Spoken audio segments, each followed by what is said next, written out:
What's up mga kalingap? Welcome back sa aking channel. Ronio Mix Vlog. Kung bago ka pa lang sa aking channel, please don't forget to like, share, subscribe at hit the notification bell para updated po tayo tuwing may bago tayong upload. Huwag po nating kalimutang suportahan palagi ang ama ng Kalingap Kuya Val Santos Matubang, Ate Edna Vlogs at Kalingap Rab, Kalingap Reactors, Boys, Kalingap Partners. At lahat po ng charity vloggers sa buong Pilipinas na walang sawang tumutulong sa mga kababayan nating nangangailangan ng tulong. Ngayon, pag-uusapan natin ang usap-usapan ngayon sa social media. Totoo nga bang dahilan ng Himalayan ni Rochelle ay ang cake at flowers na galing sa isang doktor sa Amerika para kay Rachel? May selosan ba? May lihim ba? O baka naman may mas malalim na kwento? Tara, pag-usapan natin. Okay, let's go. Unang-una, kung may nagpapadala man ng cake at flowers kay Rachel, hindi agad ibig sabihin may romantic na something.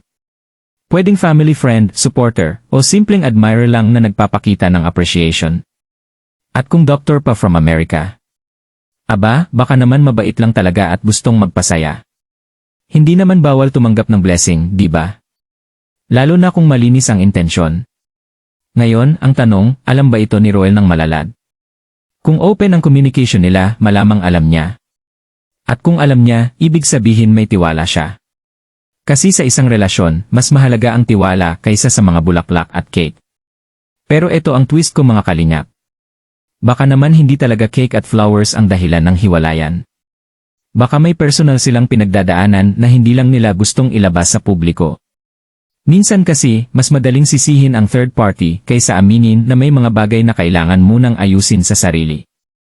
Isipin natin ito, kung may nagpapadala man ng cake at flowers, hindi ba dapat maging proud pa si Roel? Ibig sabihin, may value si Rachel. At kung solid ang relasyon, hindi basta-basta matitinag ng isang cake ang pundasyon nito. Mga kaksize, tandaan natin. Ang relasyon na matibay, hindi nasisira ng padalang flowers. Nasusubok ito ng kakulangan sa communication at trust. Kaya bago tayo maghusga, mas mabuti siguro na maghintay tayo sa totoong statement mula sa kanila. Suportahan na lang natin sila at ipagdasal na maayos ang anumang pinagdadaanan nila. Kayo, anong masasabi nyo? Selos ba? O simpleng issue na pinalaki lang ng social media? Comment down below pero keep it respectful ha. Kung nagustuhan nyo ang ganitong klaseng reaction na balanced at good vibes lang, huwag kalimutang i-like, share, at mag-subscribe. Kita-kita tayo sa next video.